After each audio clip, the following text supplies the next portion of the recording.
Renewed Mind Revolution Podcast. A place that empowers, encourages, and informs. We're breaking through, we're rising strong. A brand new mindset where we belong. Empowered voices, hearts aligned. Encouraging truth, renewed in mind. It's the revolution. Let your spirit soar.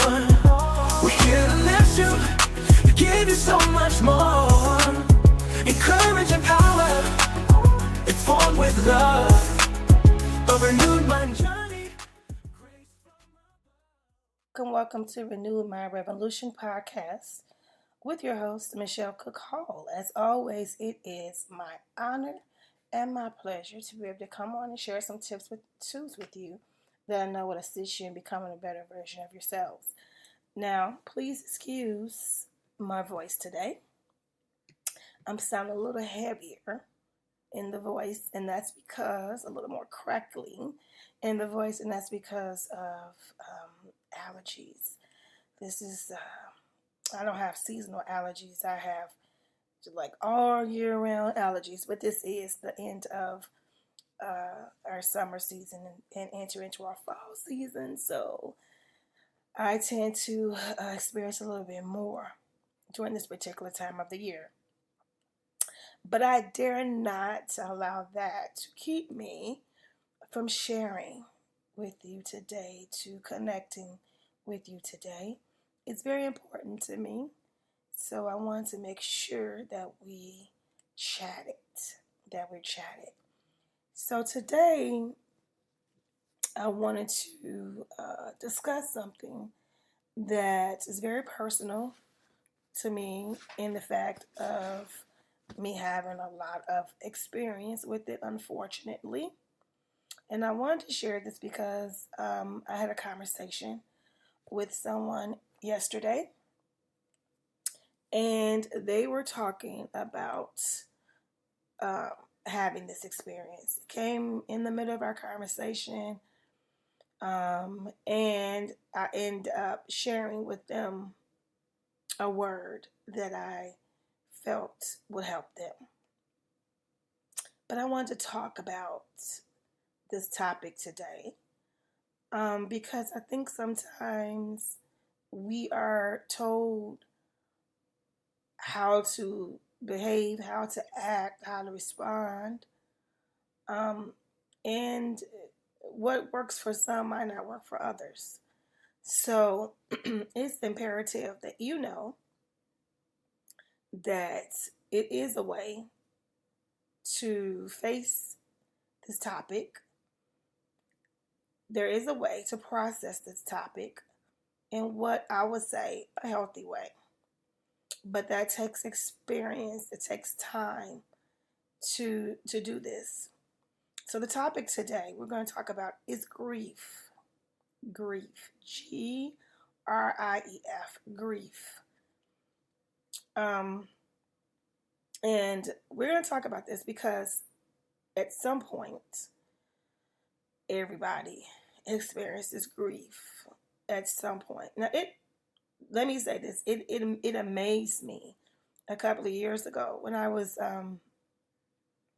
getting my master's degree. We were talking about the loss of, loved ones and grief. Hearing people who were much older than myself who had not experienced a personal grief. So they may have lost like a friend or maybe, a neighbor, but they had not, experienced personal grief like a parent or a sibling or a grandparent or something like that. And that shocked me.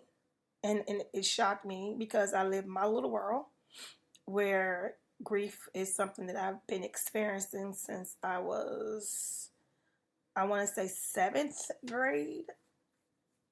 So I'm very familiar. The first person that I lost that was very close to me was my paternal grandmother.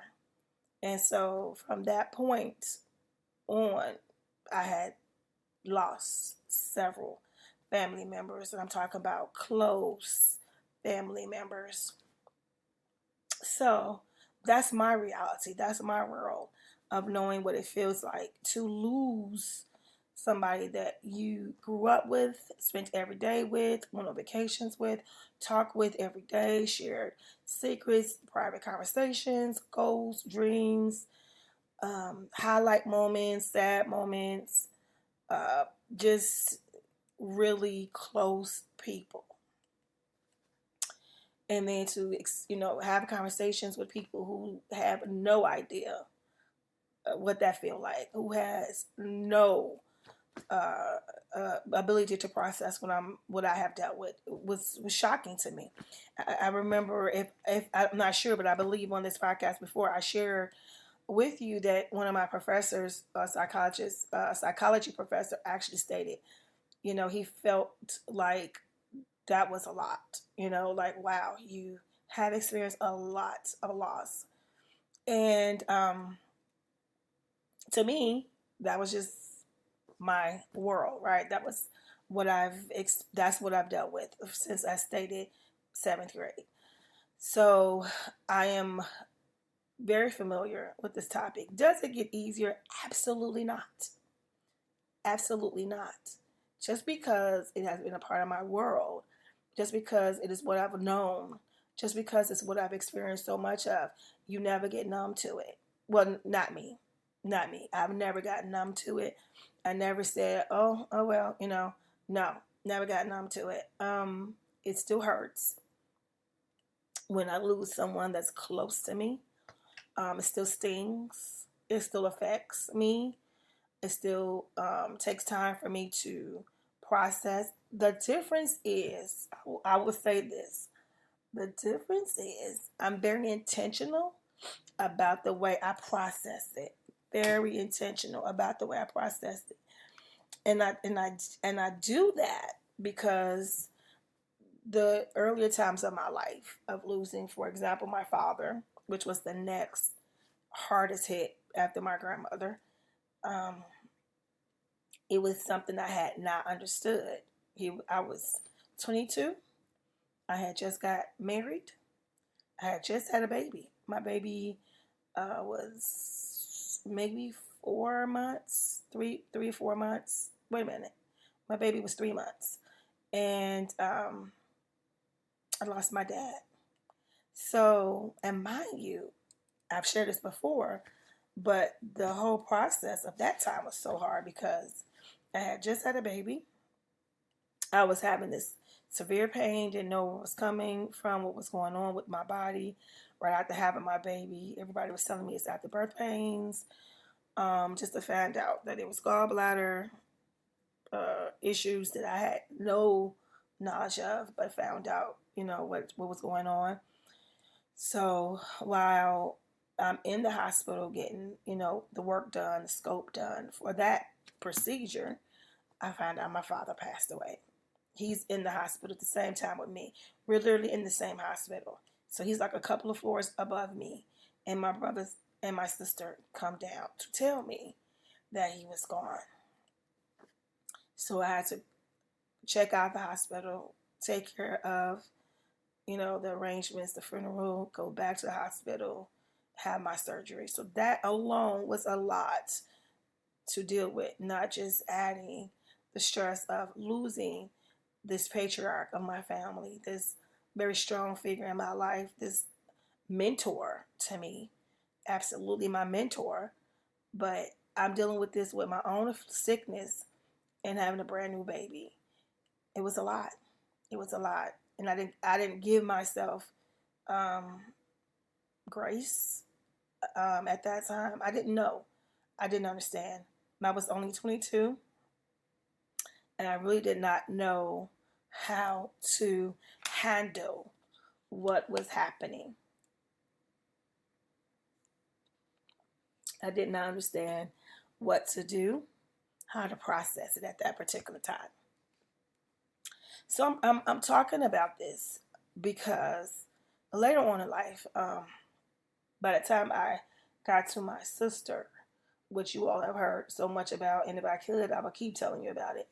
By the time I got to my sister, everybody felt like it would be the same old, like the normal thing that we do, which you put on this brave face, you be super strong, you just do what you're supposed to do, and then you go on with life. Well, I had, let me tell you, I had learned a lot from processing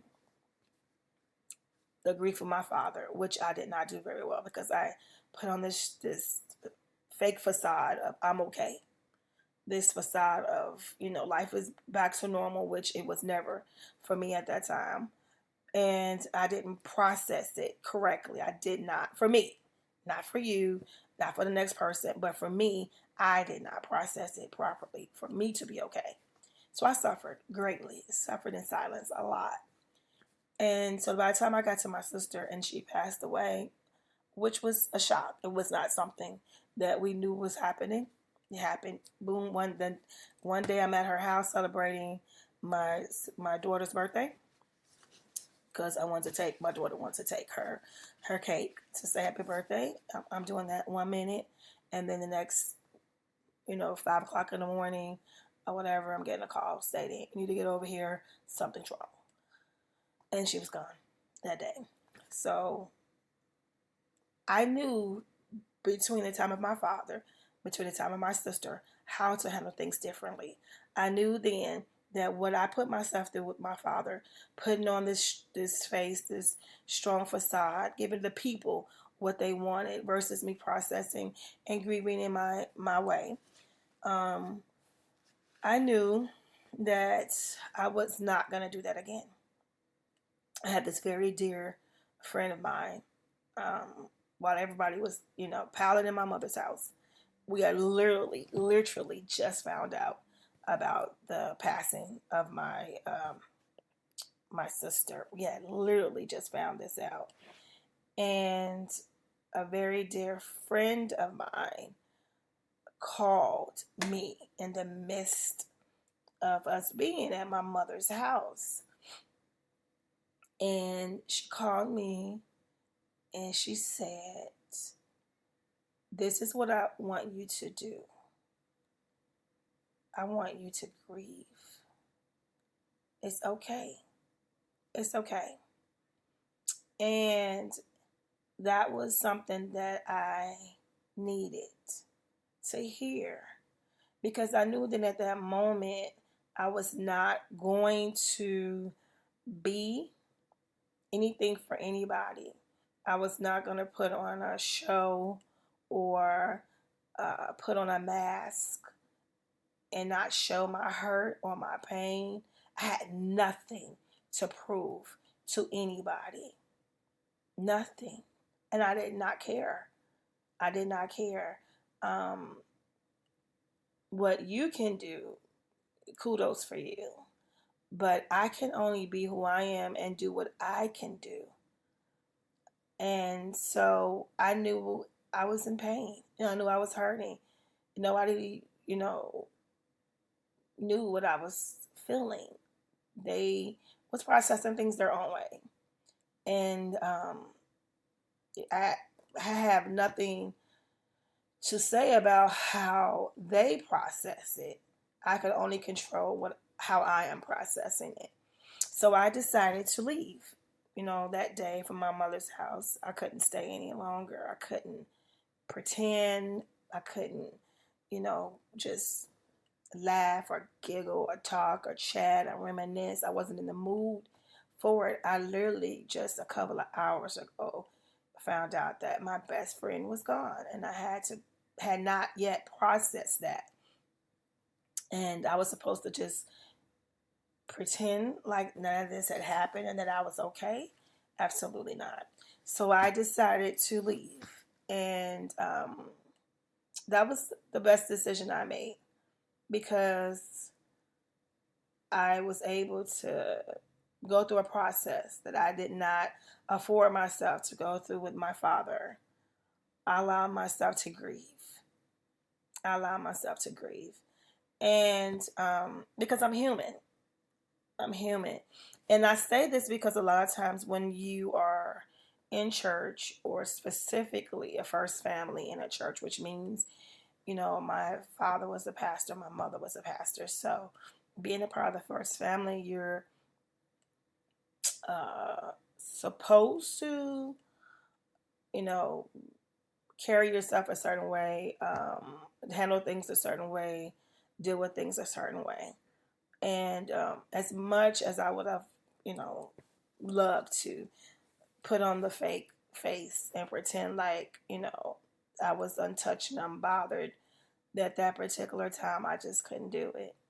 So I gathered myself and, I did do my part as far as going through all the process of picking the coffin and organizing the service and, making sure things were done properly.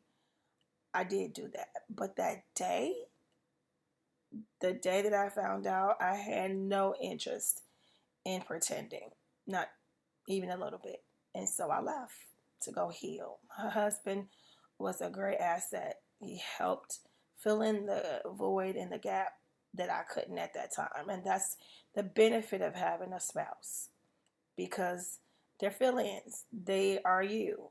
You are them. So when I can't show up and when I can't be in 100, he's there, and vice versa. I show up for him and do for him when he can, and he do for me. And he stepped up and he filled in the void because he knew that his wife was incapable of doing it at that time. Back in the day, before I went through what I went through, I would have felt bad. I would have felt guilty about not being able to put on the fake face and doing what was expected of me. But the process that I had after my father and the pain that I had after my father, I learned very, very quickly that I have to live with me. In the end, I'm living with me. And so me putting on a fake facade, fake fakes for other people and giving them what they want did not benefit me whatsoever. I wasn't being genuine and truthful. I was in pain, and that's what I felt. So the next, after that, we've lost several. And in my core family, we lost my brother. So I think I've shared this before as well. By the time I got to that particular uh, grieving time in my life, I had learned even more. I had learned even more because although I had allowed myself to grieve with my sister, there still was a lot of anger. We talked about that before. So by the time I got to my brother, the youngest brother, he's older than me, but the younger brother, I was in a different place. I was in a different place. God had dealt with me and prepared my heart for certain parts of that. So I was able to do my part and be there supportive to my mother. She needed it a lot at that time. So, the Lord gave me so much grace to be there for her. And my brother, my oldest brother, to be there for him. And they pretty much said it, like we were no good. We were no good, but you just, stepped up. That's because the grace of God and me working through the grief between my father, between my sister, and not being something that I didn't have to be. So by the time I got to my brother, the moment that I think I remember the most was just this hurt, and that's a part of the grieving process. It was just this hurt that I had. It was just hurtful. Very, very hurtful. I think every one of the people that I lost that was very close to me, I felt something different. I felt with my dad, I felt, very lost because this was my mentor. This was my dad, and I was a daddy's, baby. So it wasn't anything that he would have kept from me. Okay. So I was a daddy's, girl. And yeah, she used to call me baby girl. So that was just feeling lost, trying to find who I was at that time after he left. I identified a lot with my dad. And then with my sister, it was anger. It's anger. And I shared this last time. It was because of me knowing her and knowing what she wanted and what I felt like she deserved. And having to face life without her just seemed unfair to me. And with my brother, it was just hurt. It was a lot of hurt. And so, as I listened to the individual, I'm coming back around. As I listened to this individual that I had a conversation with yesterday, and they were saying how, they lost somebody. And I remember them saying, right after saying that, because they're Christian and they know I'm a Christian, they decided really quickly to say, the cliche words of,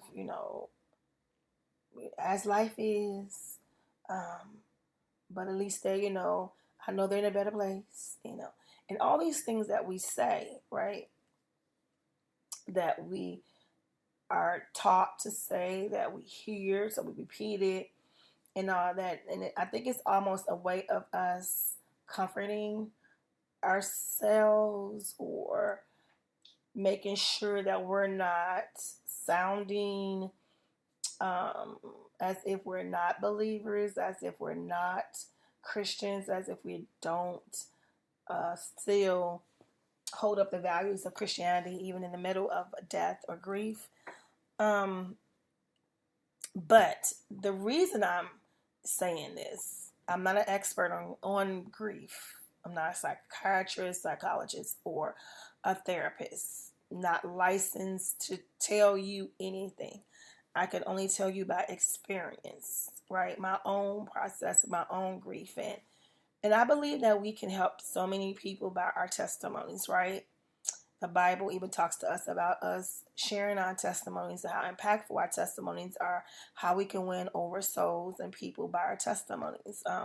So that's why I'm sharing this, because I don't want you to think that it makes you less of a believer in Christ or less of a Christian or taint your walk with Christ in any type of way if you grieve or if you're hurting. It is okay. It is okay to say, I am hurt.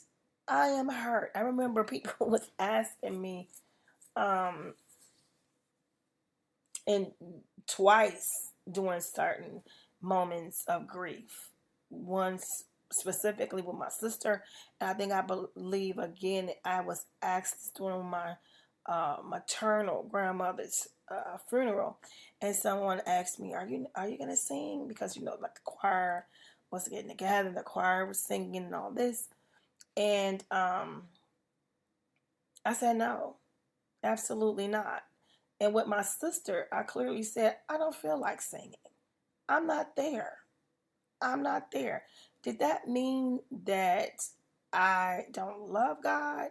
Did that mean that I didn't trust God? Did that mean that I was ungrateful? Did that mean that I was, bitter and turned my back on God or my faith? Did that mean that I lost my faith? Absolutely not. Absolutely not.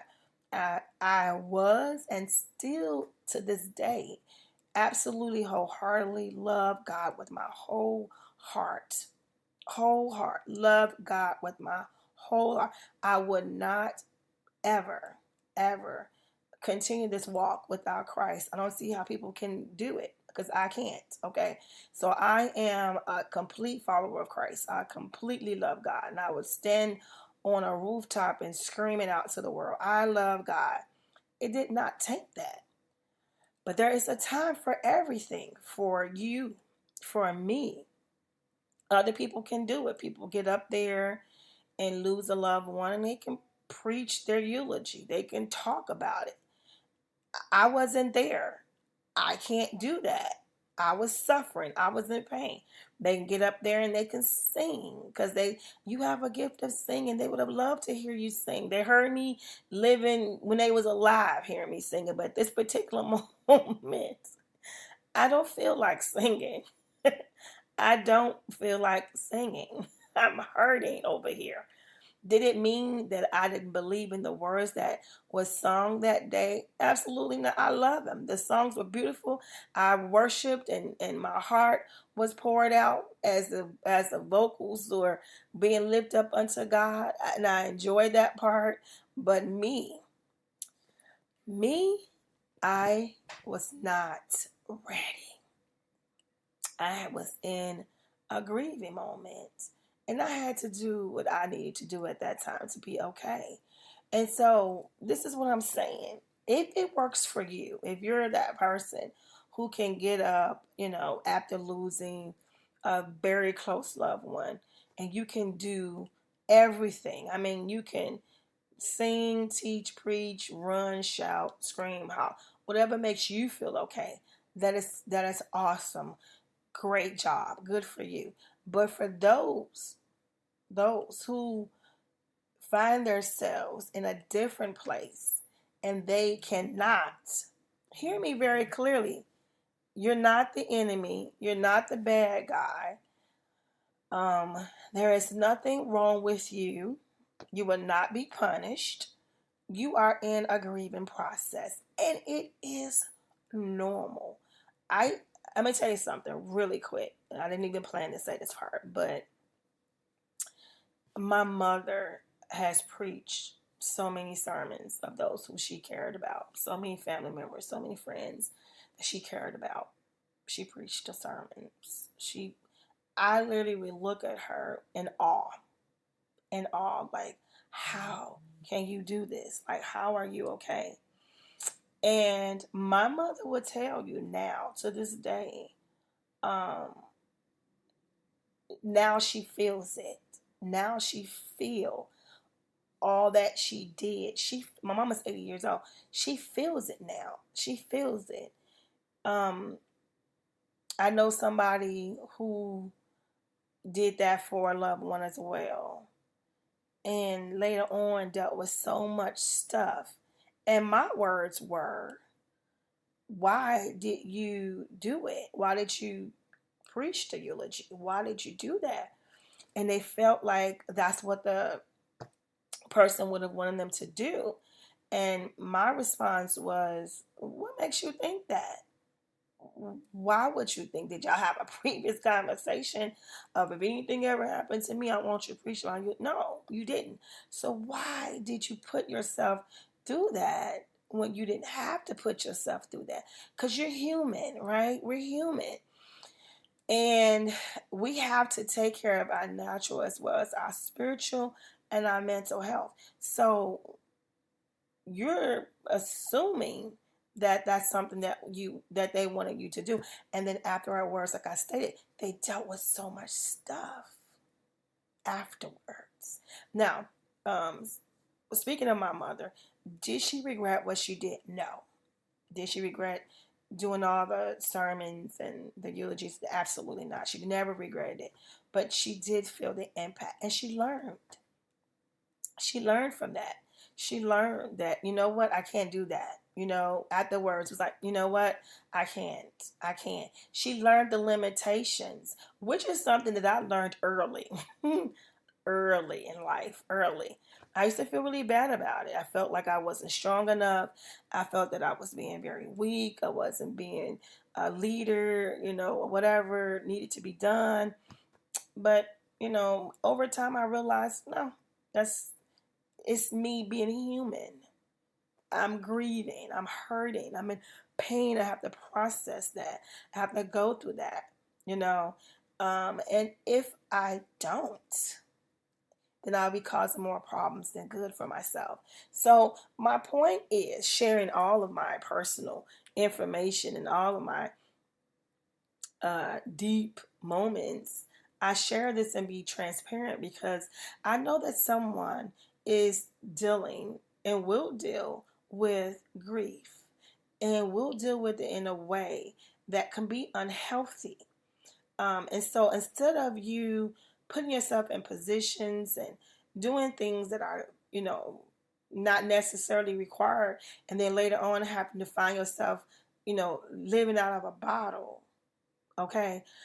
Consider the fact that you might need to sit this out. You might need to rely on those around you to help you and assist you and cover you and protect you while you're going through the most painful time of your life. That's what family is for. That's what loved ones are for. That's what the friends are for. They will be there to support you when you need it. As I stated, my husband, my children were there to support me during the most painful moments of my life and picked up the slack, picked up my inability to be present at that moment. And I learned that was okay. That was okay. Not only did he constantly emphasize it to me at that time, he was constantly telling me, hey, babe, I'm going to do for you what you can't do. You can't do it, and it's okay. And my background was fighting that. Like, you don't understand, like, it's expected of me to be, on point and do what I need to do, regardless of how I feel. And I was trying to push and press and push and press. And he was right. He was absolutely right. I needed to heal. I needed to be okay. I needed to grieve. My friend that called was right. You need to grieve. And it is okay. It is okay to grieve. It's okay to feel that loss. It's okay to come to terms that this is a change for you. And it's a difficult change for you because, once again, this is somebody that you have seen almost every day of your life, spoken to, of course, every day of your life, have shared the most personal and, private moments, secrets shared between you two. Like, this is your person. Somebody, you get what I'm saying? You got your person, and they're now gone, right? So there are some losses that are different. Some losses, they sting, they hurt, they disturb you, you cry. But then there's losses that you just grieve. It really impacts your life because now you have to see your life without them in it. And I'm here to tell you, it is okay. It is okay. And you will be okay. There's so many moments that I've shared since the loss of specifically my sister, that I would say, man, I wish she was here. She would love to see this. She would have loved to have been here, especially the highlight moments of my children, when my son got married, or when my daughter,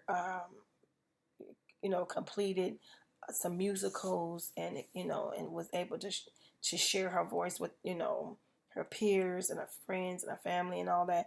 It's just like, man, my sister would have loved this. She would have loved this.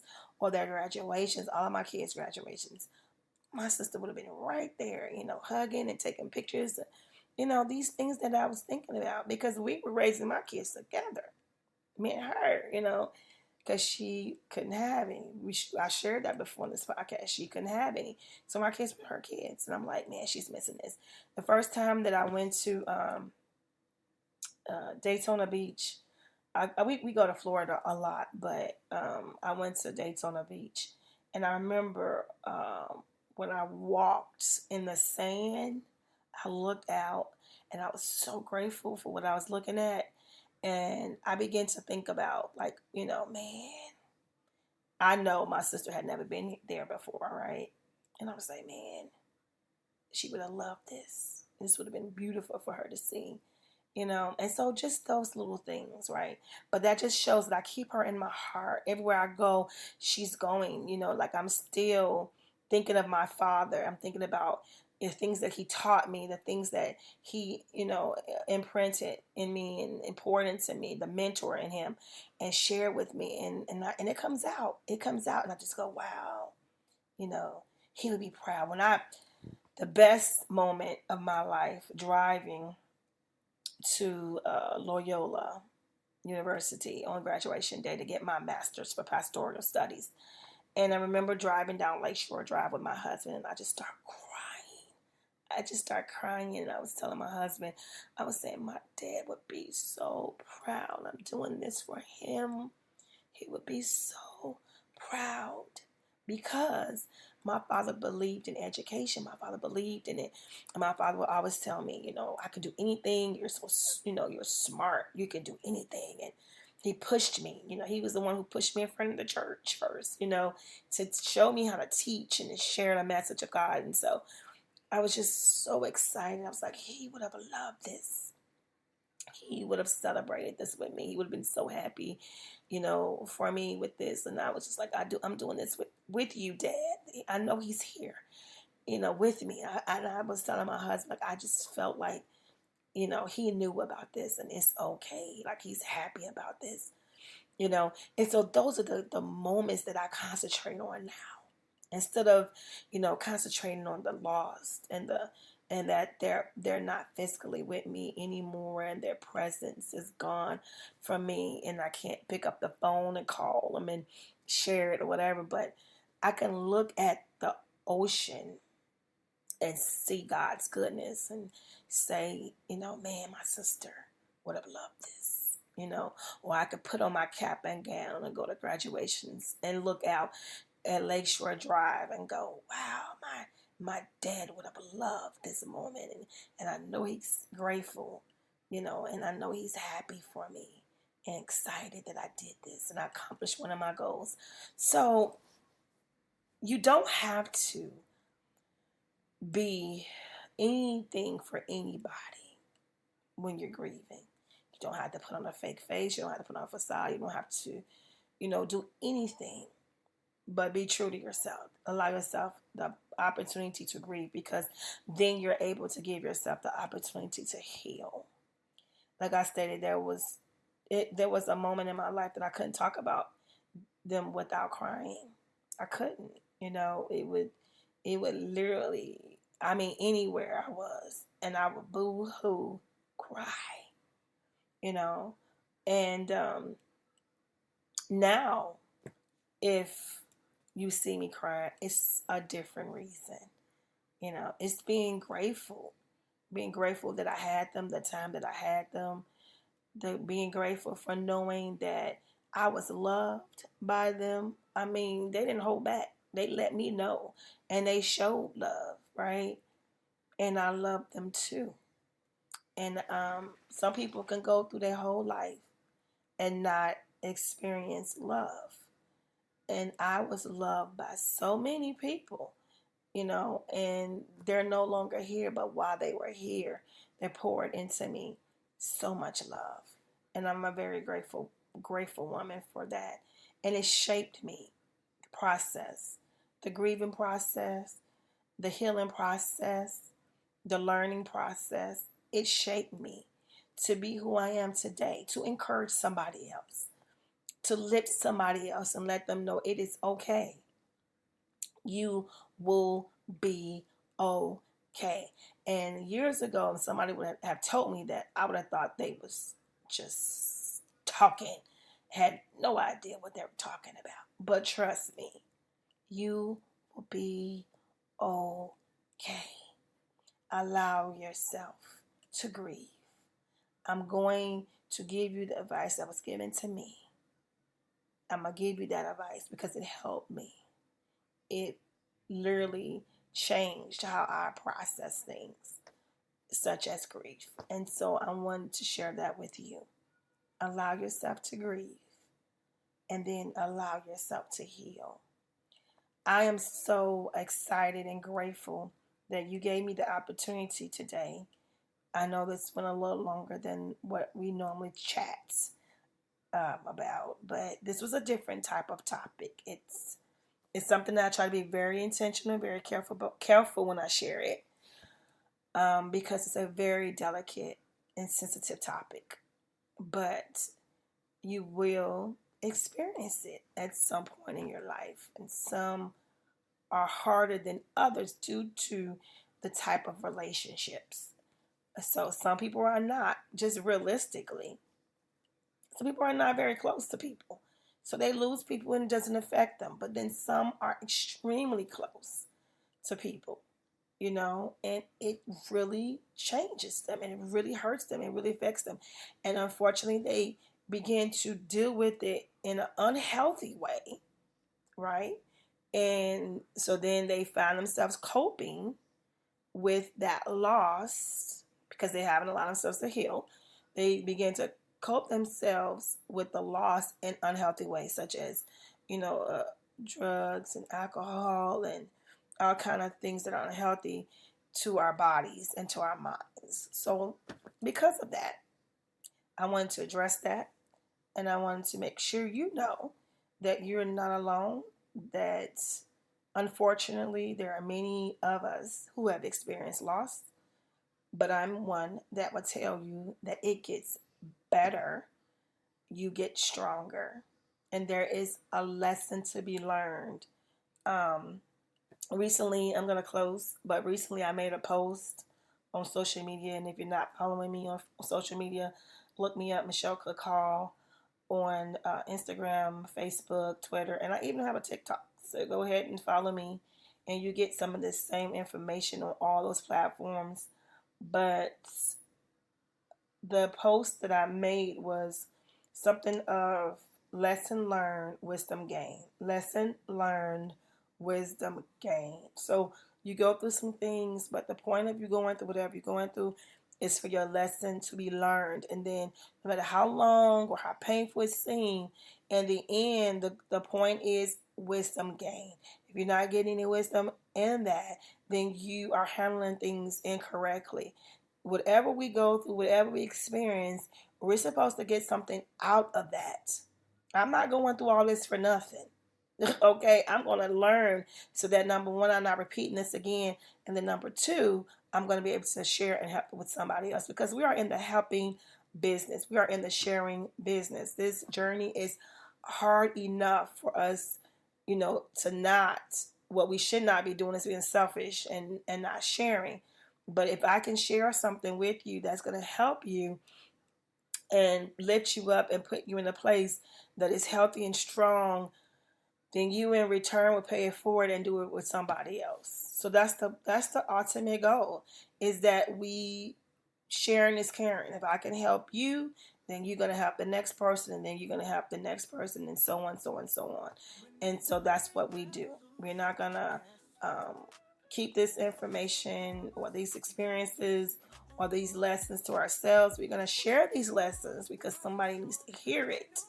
You might be thinking, nobody needs to know this. Nobody, cares about what I've gone through or what I've experienced or how I had to battle this addiction or this, this domestic violence, issue. Nobody cares. Wrong. Somebody do care, and they can learn from it. So whatever you get through, and it's a lesson in that, you're going to gain wisdom from that, and then you're able to share with somebody else. God bless you all so much. I love you.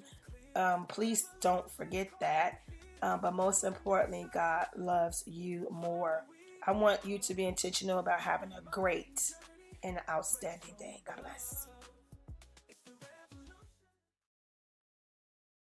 If you enjoyed this podcast, please subscribe. Please remember to check out Michelle's bestsellers Faith vs. Fear and Breaking Family Ties. Available on Amazon and Barnes & Noble. Have a great day, and thank you for listening to Renewed Mind Revolution Podcast.